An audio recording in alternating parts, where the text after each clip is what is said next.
Ever found yourself questioning the effectiveness of speed and agility drills? You're not alone.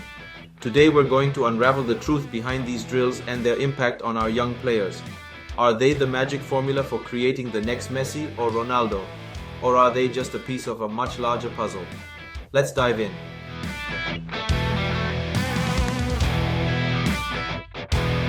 In our comprehensive course, The Training Structure, we delve into the 6 crucial interactions in soccer. These are the interactions that truly shape a player's performance on the field. Himself. The player must dominate the principal's movements patterns to help run, accelerate, jump, and turn. The second one is the interaction between the player and the ball. The player needs to interact well with the ball to execute more complex actions. The third level of interaction is with the opponent. The rival always conditions our decision. As attacker, we will attack the free space that the defender is not blocking in our path to the goal. And as defenders, we must block the path on the opposing team's path to the goal. The next one is the interaction between the player and their teammates. In the previous interaction, the player finds a solution by himself, and the objective is to beat the opposing player. This interaction is very common among early-stage players.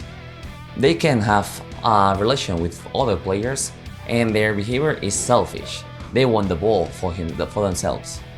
But from development stage, they can have a relation with all players. The team spirit is growing, and it's easier to observe interact between them.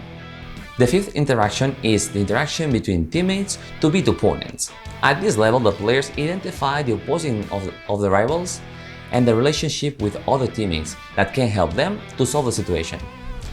The last interaction is the relationship between the player, teammates, and opposing players, with the bonus of coordination it optimally in space and time. This interaction is the most important and the most difficult. The space and the time are crucial because they influence the perception of the situation and the connection between players. The game's rhythm constantly changes. We must identify the timing required in every action because every action could differ. But let's zoom out and look at the bigger picture. Soccer, as we all know, is a game of unpredictability. It's a complex dance between teammates, opposing players, the ball, and the ever-changing dynamics of space and time. So when we isolate our players in drills that don't reflect this context, are we really preparing them for the game, or are we just teaching them to perform well in drills? Don't get me wrong, speed and agility drills have their place. They can be incredibly useful in the short term, especially when a player needs to improve a specific technique.